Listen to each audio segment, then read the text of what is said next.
Hi, my name is Beryl Solomon, and this is my wonderful wife, Eliana Solomon. And as you probably have seen, there was a Netflix series that just recently was posted on Netflix. We feel that it doesn't accurately represent the Jewish community or Jewish values, and we felt a responsibility to go through it and give really the truth of how beautiful our inheritance, how pleasant our lot, and to shed some light on some of the misinformation that's in this video. So please tag along and enjoy.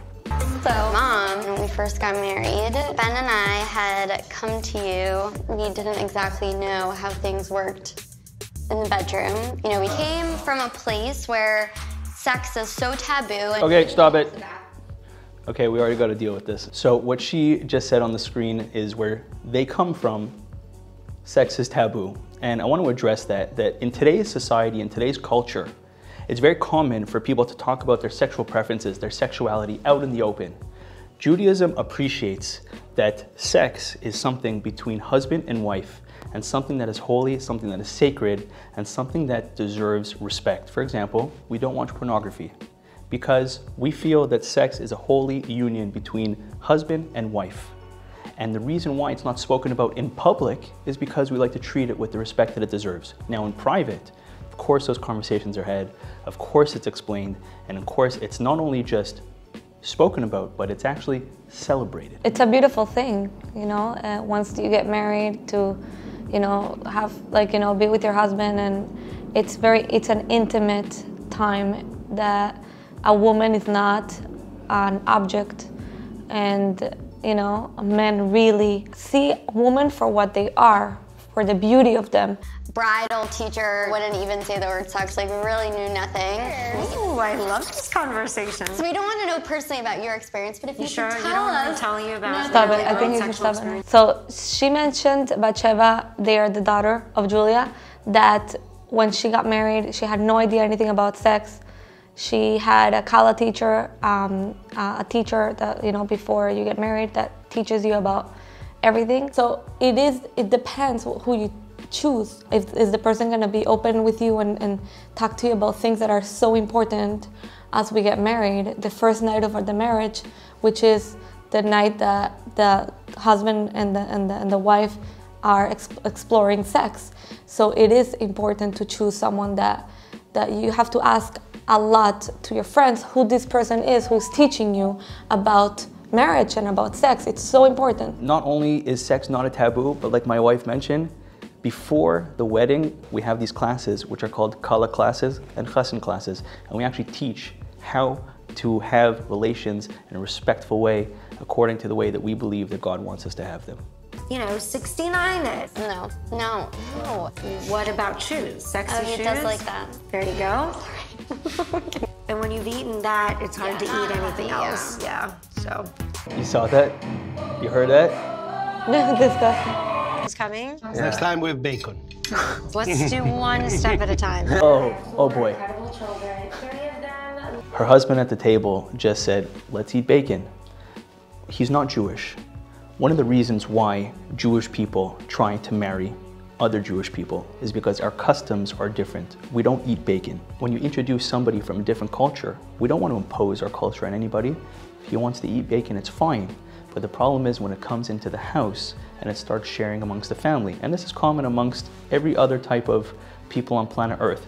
Italians like to marry Italians, Greek like to marry Greek, Portuguese like to marry Portuguese, because we have common values. I do believe whether it's Jewish fundamentalism, Muslim fundamentalism, Christian fundamentalism, it is so dangerous. The women are... Pause it. What she's calling fundamentalism for us is what we consider normal. That is our lifestyle. That is how we live. For example, we were talking about sexuality before. We believe in the Jewish faith that intimacy before marriage should be kept for after the wedding. So somebody might consider that fundamentalism or extremism, but for us, that's the way that we live. All we're asking is for the same respect that we give to everybody else, that we would like our tradition to be respected without it being called fundamentalism. Like, everyone has their own opinions, you know, and their own levels, and we don't shame anyone for doing something that it was hard for them and they were together before, I mean, the law of halakha and everything, it's to wait till marriage. It's not a shame, and there's no embarrassment if it happened before. No one has to know. It's so private, intimacy, that it's such a private thing, and everyone has their own thing. It is like recommended, and it is a law, a halakha, to wait till marriage. The women in our community are second-class citizens. We only exist in relation to a man. Pause it. We are not second-class citizens. I do not feel at all that we're second-class citizens. I feel first-class citizens, to be honest with you. It says that the men give her wife everything she needs. We live a very happy life. They have careers, they have beautiful lives, and I have a beautiful life, thank God. I'm very proud of my life. My husband is a beautiful husband that if I got into singing, and he supported me with my singing and everything, and he continues to support. Do you feel like you're a second-class citizen? No, I don't feel like I'm second-class citizens at all. We have freedom of choice. We get to live our lives, have careers. As Orthodox Jewish woman, like I do not agree with her on this one. I'm sorry, Julia. That's not our life. Sorry, Netflix. There you have it. Let's keep on going. It is so dangerous. The women Pause in it. our community are second-class citizens. See, like this, I have such a problem with the people of Monsey. I have so many friends in Monsey, such beautiful communities. And to throw an entire community under the table, Netflix is painting our community in such a negative light. A whole community is now painted in this light. It's just not nice. People of Monsey, I love you guys. Stay strong. A woman can't sing because a man might get attracted to her. It's funny that she mentioned singing, because I'm actually a singer. I sing, and I have an Instagram page. It's a private one. I don't let men hear, because that's not our custom. Men, don't hear me sing, but I have a lot of followers that are women, and I have a lot of friends that are singers in the industry, and they're doing great. And I support you every step of the way. Yeah, he has been supporting me. I am the one that doesn't want to continue so much right now, but it's my choice. Everyone has their own choice. That's the beauty of it. I actually love your music. Thank you. The women in our community were covered from head to toe, and it was your mother's responsibility to teach you modesty. It's not that we don't want to attract attention, it's that we want to attract the right attention.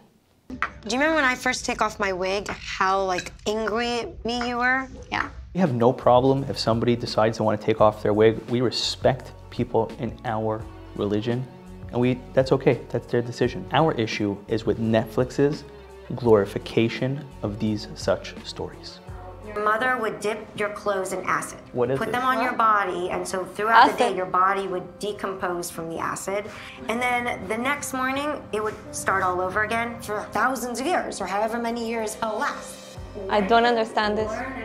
Never heard of it before. I don't even know where she got it from. I never heard of it before. Maybe her mother told her that, but we're definitely not taught that we go to hell for 1,000-something years and the mother puts acid on her daughter. Never ever heard of such a thing. That's not true. Fact checked it, as tons of rabbis. And while we're on the subject, let me just clarify hell. Jewish people do not believe in hell as it's mainly understood by the rest of the world. Hell in Hebrew is called Gehenom. What it is for a maximum of 11 months, the soul is cleansed in order for it to reach the next level. So hell is not a punishment.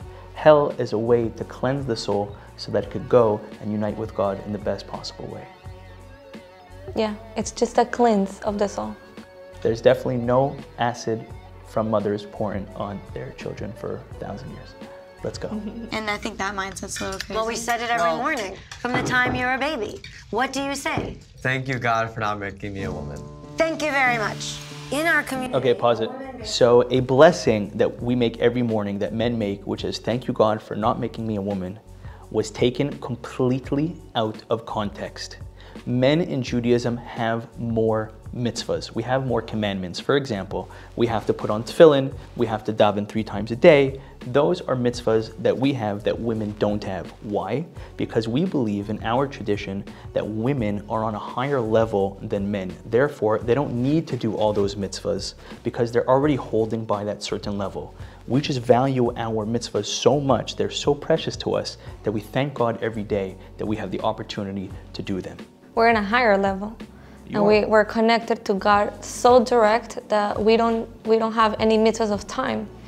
So, yeah. Follow her husband and to be a baby-making machine. A man can divorce a wife Pause it. for burning his food. Do you feel that you are... Crazy. I'm gonna have control. I'm gonna have my baby now. I can't. Do you feel that you're a baby-making machine? No. I don't feel like we're baby machines. I don't feel, that's not what we feel. That's not what we're not having babies second by second. That's not, no. So I will mention that having children is the first mitzvah in the whole Torah, which is... Horrible. Yeah, exactly. We believe in the sanctity of life, and when you bring a new child into this world, it's a good deed, it's a mitzvah.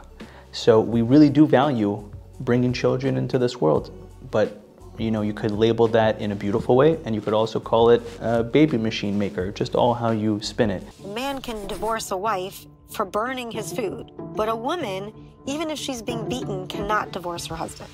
Marriage was prison. I hated being married. Marriage was prison. I had no education. Stop it. I feel so bad for this lady. I mean, I don't know what she went through. We don't go through that. From what I heard, her husband was actually a real gentleman.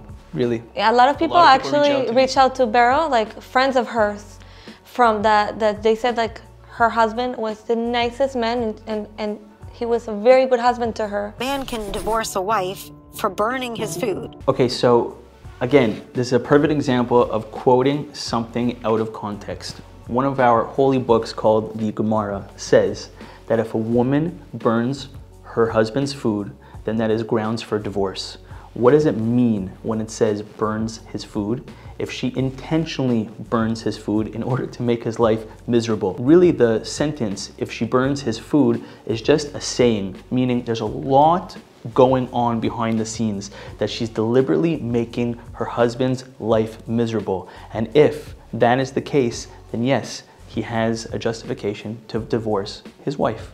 But when you take it out of context and you play it like that for Netflix, it sounds horrific. Maybe she fell in prison when she was married, but it has nothing to do with religion. A man can divorce a wife for burning his food, but a woman, even if she's being beaten, cannot divorce her husband. A woman, if she's being beaten, she has every right to divorce her husband, whether it is physically, emotionally, mentally, or spiritually. We believe in the joy of life. What she's referring to is the get process, which was a very popular topic a little while back. Let me explain to you how it works. When a man wants to get divorced, he gives his wife a get, and that is the official document that dissolves their marriage. When a woman wants to get divorced, she has to get a get from her husband.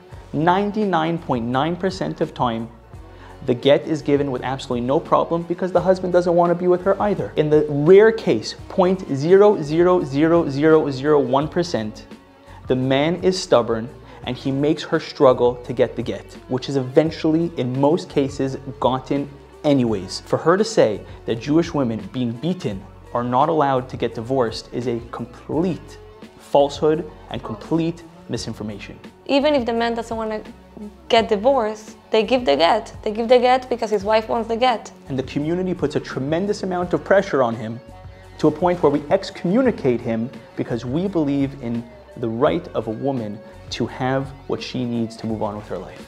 I have no education. I have no way to support myself. How do I leave? Pause it. In many Jewish communities, they discourage people from going to university because we feel university is not a healthy place for an observant Jew to be. The values are extremely different. So true, on one hand, many communities do not value a university education. As a matter of fact, we have some of the finest Jewish universities in the world, a place where our values are respected and protected. And that's open to any Jew on planet Earth that wants to come take advantage. And even if a person does not want to go the route of university, there's so many opportunities within the community, classes upon classes, so many professionals, that it's just simply not true. If a person wants an education, you could find an education. And if a person wants to go to university, they go to university. That's it. Oh, that's another thing. Good point. A person wants to go, they're not shamed, they're not... Everyone is allowed to do whatever. No judgment. Go do you. Zero judgment. It has nothing, again, has nothing to do with Orthodox Judaism. But I started to sell life insurance and annuities without my husband knowing about it. Pause it. Without her husband knowing about it. Again, in relationship to a woman making money, there was many times in the beginning of our marriage where I struggled financially, and we had conversations where I suggested that maybe my wife should get a job because we needed help financially. As a matter of fact, there's entire communities where the husband sits and learns Torah all day and the woman goes to work and supports him and the family. But I'm sure Netflix will figure out a way to twist that and pervert that also. So Jewish women can work. As a matter of fact, many, many, many do. There's no reason why I mean, maybe in her case she had to not tell her husband, but it's in every place a woman is allowed to work. Some of the most successful business people that I know are strong, Orthodox Jewish businesswomen. I started building my little escape fund, and I just packed up and left. No plan, wasn't organized. I just couldn't sit there for another millisecond. So this is another narrative that everybody loves to talk about, the escape. You know, you saw it in the movie Unorthodox, you see it in all these other movies.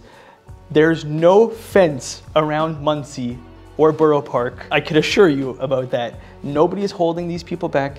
Everybody's allowed to go live their life and enjoy. There's nothing to escape from. This is not a cult. It's not a cult. We're not talking about a cult. It's a way of life, of connecting to God. It's a beautiful way of life. So in conclusion, it's very important to reiterate that we are not targeting the people that are in this series or that put it together. What our issue is with the mainstream media's constant negative portrayal of us and our community. And we hope and pray that every person on this earth has the right to practice what they want, to believe what they choose, and to live a life of wholesomeness and goodness. Thank you for watching. Thank you.